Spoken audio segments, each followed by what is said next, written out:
So let's rank all the films I had watched for the first time for the month of July 2022. Big D's Entertainment Rankings and Reviews. So, greetings, my fellow YouTubers, and welcome to Big D's Entertainment Rankings and Reviews. My name is Doyle, better known to you as the Big D, back again with another ranking. Today I'm going to rank my July 2022 first time watches ranking. This has 36 movies, just like the rewatches ranking. If you haven't seen that ranking yet, I will provide you the card to click on that in case you might have missed it, or if you'd like to see it again before I get into this. But boy, I gotta tell you, well, since a certain parental guardian, well, parental figure that's with me got AMC Plus and Paramount Plus through our Prime. I've been watching stuff on them, so you're gonna get to see stuff from that I got to see on those as well. Plus, because with AMC Plus, I've been watching Shudder mostly. Okay, so anyway, there's 36 films. I'm gonna try to go rapid fire real quickly on these. Okay, well, I'm gonna try anyway. Now, if you're ready, sit back, relax, and here we go. Number 36 is Rock Dog from 2016. And this is an okay anime feature. I watched this in order to promote the release of Paws of Fury, The Legend of Hank, which we'll see where that winds up. That's a ways ahead. This film had the voices of Luke Wilson, who did the titular character. The film's okay. It's just not great though, but it does have a few funny moments and what have you. This here dog who just doesn't want to try and be a guard and what have you in his home region wants to become a big rock star. Yeah, but that's all I'm telling you. Number 35 is Tom and Jerry from last year in 2021. Now, I was watching this with some workers, but 5 minutes into this, they stopped in because we didn't. Well, they failed to set the subtitles because, well, I work at a place where some of us aren't. Well, it's hard to explain. Handicapped. One of them's a deaf girl. But I finally rented this after waiting for so long.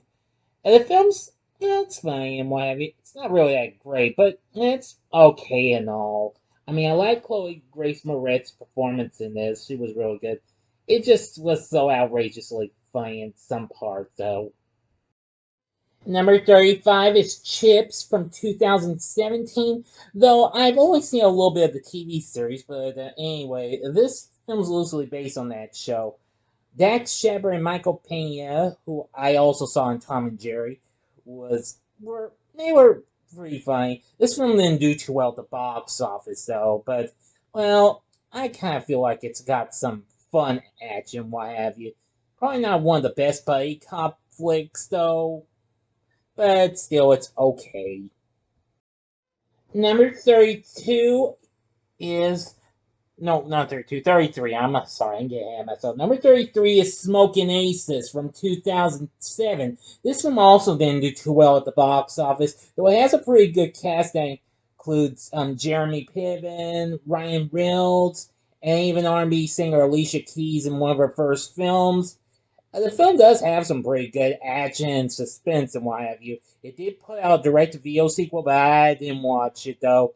This film's pretty cool in some ways, but not great though. But it's a good movie.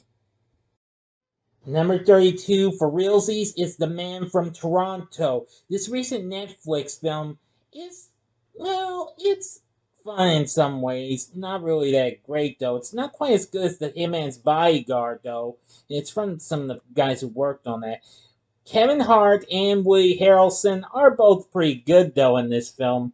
I mean, like I said, this film's an okay, good film. It does have some good action and what have you. Number 31 is Trainwreck from 2015. Now, this film has a few funny moments in what have you. Amy Schumer's absolutely very funny. Bill Hader is pretty funny in this too. I will say Judd Apatow did a pretty good job with this here crazy flick and what have you.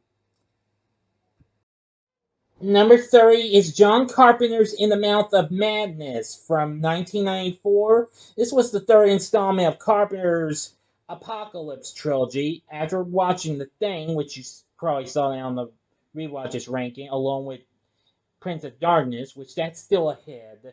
This film, well, it's pretty dark and pretty creepy in ways. I love Sam Neill's performance in this. So, anyway, this film is really strange, but overall, can't go wrong with some of Mr. John Carpenter's work, you know. Number 29 is Honest Thief from 2020. This is another Liam Neeson flick I decided to watch after watching some of his recent films, not counting this year's Blacklight. This film's not too bad. It's pretty suspenseful and action-packed and whatever, just like what you could get from any film with Liam Neeson. Enough said. Number 28 is Angel from 1984. This suspense thriller is pretty good. I mean, it's about this gal here who apparently also is a prostitute. Yeah, I do like its suspenseful moments in my view. This is a not too bad of a film. Like I said, it's a first time watch. Sometimes some suspense or horror films kind of get a little low, but if I ever watch again, it might be higher on the rewatches ranking. But overall, I think Angel's pretty good. Number 27 is Paw Patrol, the movie from last year in 2021. Though I've never actually seen the show, but the movie's not too bad. It's got a pretty good cast. Well, although they had someone different voicing Chase, the police dog. It was Ian Armitage. You may know him best as young Sheldon. He did a pretty good job. Everyone else was pretty good too. And if you haven't heard, they've got a sequel in the works called Paw Patrol the Mighty Movie. Anyway, this one's pretty cute. Number 26 is Bridesmaids from 2011. This film is fun, what have you, but some of it just didn't quite make me laugh as much. I mean, I went with my mom and my aunt, but they went to see this, but I turned it down. I went and saw Pirates of the Caribbean on Stranger Tides instead of this. And for years, I just kind of didn't feel like watching it. But while I still had Peacock Premium, I decided to go ahead and give it a try. It's pretty funny in some parts. It was pretty cool to see Wilson Phillips together at the end doing Hold On. I mean, with pretty good cast that include Kristen Wiig and Melissa McCarthy, who they go on to do lots of other movies together or by themselves. This one's pretty funny. Number 25 is Jackass number 2 from 2006. Now, this one's got a bit more fun over the first one after I only saw the first, but I watched this along with the third and the new one. Those are still to come. Jackass number 2, what can I say? Johnny Knoxville and the crew really nail it with this one. This was just so much fun. Still with its toilet humor and crazy stunts and all that jazz, some are painful in my view. This is still pretty gosh darn funny. Number 25 is the SpongeBob movie, Sponge on the Run, from last year in 2021. Yeah, this film has its moments. It's pretty funny. It's not as good as the first SpongeBob movie, and well, it's close to being on the same level of fun as Sponge Out of Water. I mean, since this was a lead into the SpongeBob SquarePants Coral Camp days, early days or something. I forgot what it's called though, but I think you know what I'm saying. It has its funny moments. Number 24 is John Carpenter's Prince of Darkness from 1987. Yeah, now this film's freaky, but it's pretty scary in my view. Donald Pleasance is awesome in this. I like the rest of the cast too. It just has some real cool kills and some pretty freaky moments in my view. This is the second installment of the Apocalypse trilogy of Mr. Carpenter's. This was pretty good. Of course, I watched it on Shudder, just like I did with In the Mouth of Madness. This, I definitely gotta review this one and In the Mouth of Madness. We'll see if they wind up on this year's Spooktacular October. Number 20 Number 22 is The Gray Man. Now, I'm not going into too much details because I am going to review this film this month. I watched it on Netflix, and it's not too bad. That's all I'm going to tell you. Stay tuned for my review of it later in the month.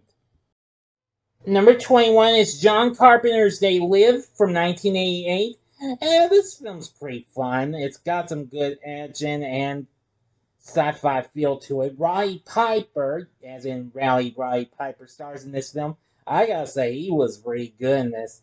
This had some real freakiness, but overall, I thought it was pretty good. I'll definitely need to review this sometime down the road.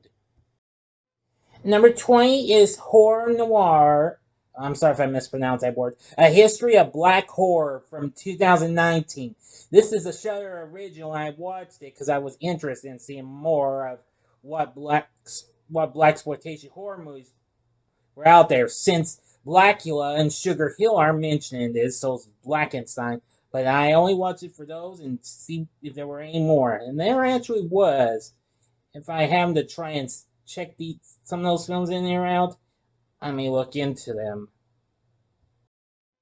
Number 19 is Scream Queen, My Nightmare on Elm Street, also from 2019. Now, this is kind of a documentary focusing on Mark Penn from Nightmare on Elm Street 2, Freddy's Revenge, and, well, how he turned out to be a actual Scream Queen because he was, well, gay. And not too bad of a documentary film. It was nice to see some of his co-stars join him, including Robert Russler and Kim Myers, who of course played Lisa, one of my few favorite Elm Street chicks. Number 18 is X from earlier this year. This recent A24 slasher film is really something. I definitely will do a spoiler-free review of this for Spooktacular October, or possibly maybe next month, since the new prequel to this, Pearl, is coming up. I loved the performances we got from everyone, of course, including Mia Goth, who played Pearl. And wow, this was awesome. It really did remind me of the feel of Texas Chainsaw Massacre, the original was. If you've never seen this, you gotta check it out. But I'll try and explain more why I like it when I review it. Number 17 is Jackass 3, aka Jackass 3D from 2010. And this is another good film. This is where it cranks up a notch. There were a few that I found a little odd and kind of grossed out and what have you. But I'll tell you more about these when I review the films, because I really won't spoil these, and even the new one. That's still to come. Jackass 3 is free fight. Number 16 is Scream 2022 from earlier this year, aka Scream 5. Now, I am going to rewatch this and then review it. I'm not going to say too much. I think this film's pretty good. I'm not going to give too much details on it. Just wait for my review of it. And yes, it will be spoiler free. Number 15 is Jackass Forever, also from earlier this year. Now, this film I think is probably the funniest, but we'll see if it is when I review this film later on next week. Because I am reviewing the first 3 films, but this one got some pretty darn good reviews, and this is pretty gosh darn funny. You'll find out why when I review it. Number 14 is The Sea Beast. Now, I'm not going to get into much details on this. This is another film I'm going to do a review of later in the month. This is a recent Netflix anime film. It's pretty good. Stay tuned for my review of it later on this month. Number 13 is Disney Zombies 3. Now, this is pretty good. I mean, maybe not as good as the last film, but it does have a few fun moments. Picks up where the second one left off, where ordinary humans and the zombies encounter strange visitors from another planet, aliens. This film does have its moments and some pretty good tunes. It was fun to hear RuPaul doing the voice of the mothership those aliens were from. If you haven't seen my review of this, check it out. Number 12 is Slacks from 2020. This Shudder original film, it's pretty good. I know it was supposed to be like a horror comedy, but it didn't give me much of a laugh, but I sure did like the kills in this free blood and what have you, a possessed pair of jeans. And I thought, since It had Shudder, part of AMC Plus. I just think even I've got to see this. I watched it and it was pretty good. If you haven't seen this, you must see this. Maybe I'll review this in October. Stay tuned. Number 11 is DC's League of Super Pets, which just came to theaters. This one's pretty funny and what have you. I love Dwayne Johnson and Kevin Hart once again teaming up. They do a great job as Crypto and Ace. The rest of the cast isn't too bad either. If you've not seen my spoiler-free review of this film, check it out. And you gotta take your kids to see it. They'll enjoy it. It's a real super fun dog of a flick. Number 10 is Beavis and Butthead Do the Universe. This is a Paramount Plus film. I'm not giving too much details on this. I'm planning to do a review of this later in the month. But I gotta say, this film was totally cool. And funny as well. Still the same old Beavis and Butthead we got from a long time ago. And they're just more crazier and stupid than ever.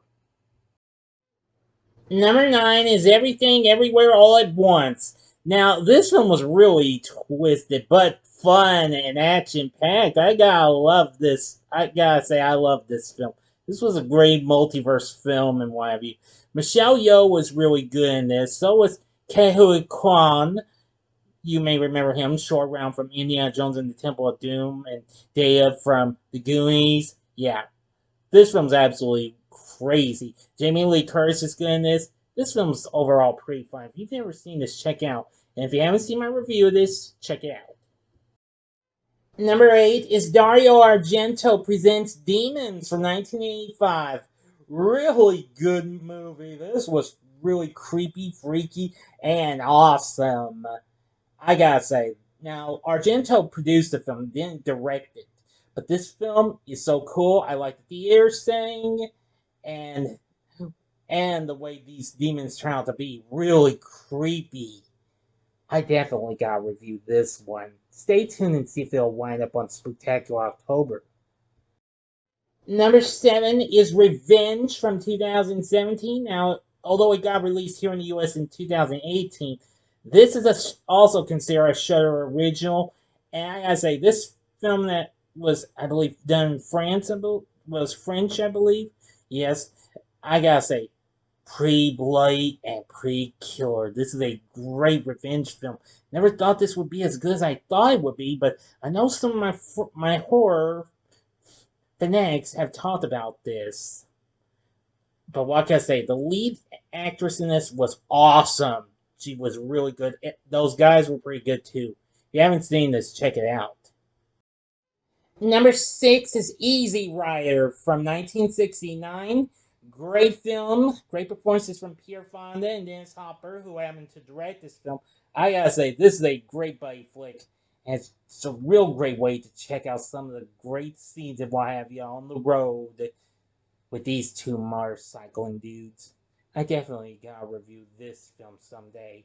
This film was awesome, and it's got some great tunage as well, including Born to Be Wild and The Wait. Okay, I sure hope you've been enjoying this so far. Like I usually say, now we're going to get to the big ones, the final five. This wasn't that easy though, so please don't hate me for having some of these flicks that might not have gotten good rap and what have you higher than what you can imagine. And please try not to get angry or upset or whatever. Okay, if you don't like it, then fine. I'm not going to be rude to you on that. Thank you very much. Okay, that about covers it. Let's start the top five. Coming in at number 5 is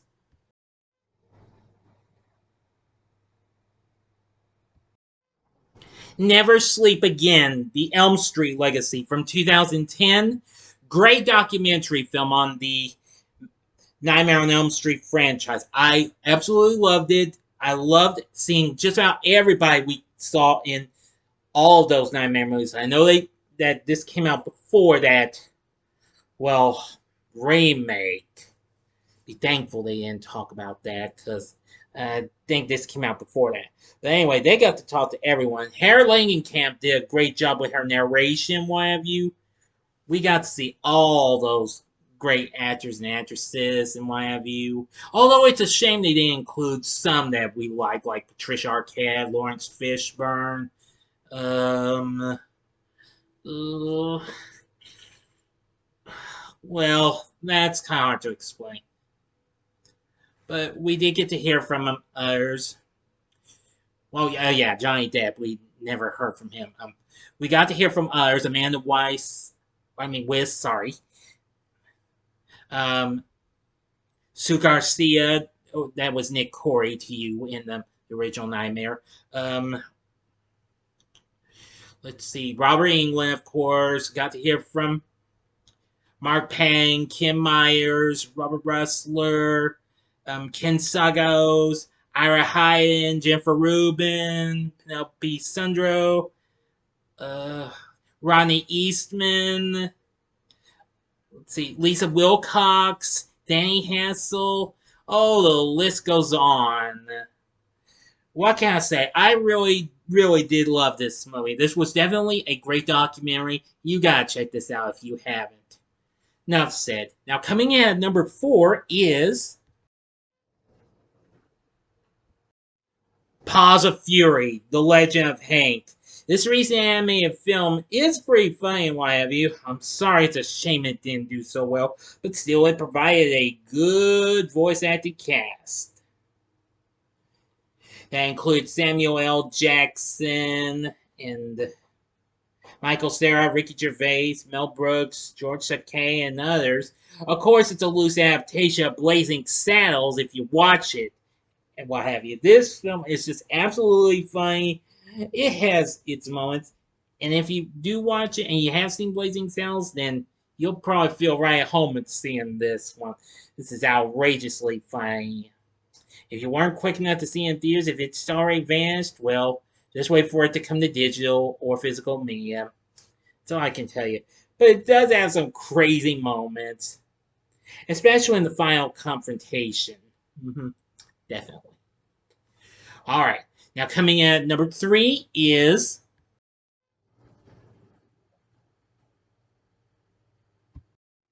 Crystal Lake Memories, The Complete History of Friday the 13th from 2013. This one was awesome. I can't believe I made it through the entire 6.5 hour runtime of this here. Incredible. Focuses on all 12 Friday movies, which of course include Freddy vs. Jason and the Friday the 13th, 2009. Anyway, it was great to actually get to hear from just about a lot of the surviving cast and what have you. And we do get some pretty good narration from Corey Feldman, who appears in this. What can I say? This was probably one of, if not one of the most best. Here, this was one of the first films I watched on Shudder. I mean, it was so awesome. And I really did enjoy it. What can I say? Probably best horror documentary feature I've ever seen. Before I saw Never Sleep Again. Of course, I watched that little documentary on Pet Sematary not so long ago, but this one just took the cake. I loved it. We got to talk to the people who played Jason, even some before they passed away. But I think you get what I'm saying. Okay, now for the final 2. This was a tough decision to make, but we got one great animated feature and one heroic film. So coming in at number 2 is Minions: The Rise of Gru. This film was really, really good. I kind of actually enjoyed this more than the first one, but you don't have to take my word for it. But it's got a much better response and what have you. Still, we got great performances. Steve Carell once again does the voice of Gru, the young version of him anyway. Let's see. Yeah, and I just got to enjoy the film for what it was and what it had to offer and all that stuff. Really something. Let's see. Pierre Coffin really did a great job in voicing all the minions.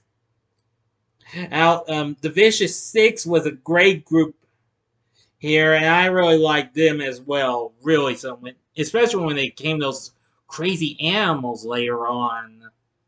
Really something. If you've not seen this yet, check it out. It is now available to buy or rent on streaming, so check it out.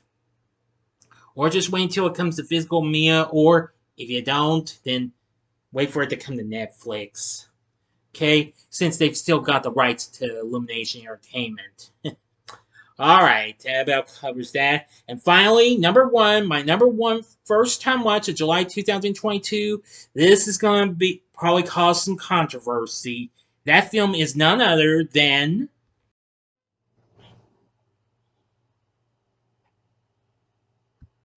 Thor, Love and Thunder. Yep, this is probably going to cause controversy for me having this on top. But anyway, I don't care what those critics say. I absolutely really got to have a few good laughs out of it. And this, although it wasn't quite close to as being as good as Ragnarok was, but still overall, it was a fun blast. It was great to have Natalie Portman back in this. It's Jane. Chris Hemsworth, once again, great as Thor. Christian Bale is really good in this as Gore, the God Butcher. And let's see. Yeah. Tessa Thompson's back as Valkyrie. She's really good too. What can I say? This was absolutely a real fun blast. And we're having Guns N' Roses songs in here, just like what we heard in the actual trailer, like Sweet Child of Mine. Yeah, this was definitely awesome. Well, if you didn't want to go see in theaters, don't worry. It'll come to Disney Plus real soon. Yeah, probably just have to wait until the end of the month or early next month tops for it to come. But anyway, overall, I think it was pretty fun.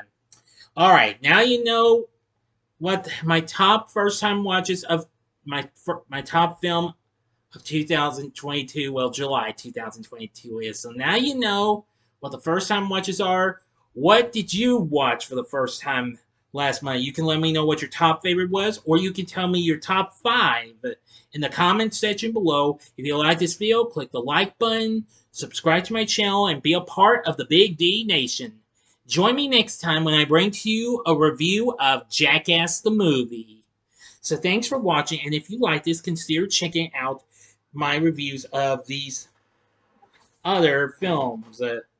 3 of these anyway. The upper left-hand corner is the review of Thor, Love and Thunder. The upper right-hand corner is the review of Minions, The Rise of Gru. And the bottom left-hand corner is the review of Paws of Fury, The Legend of Hank.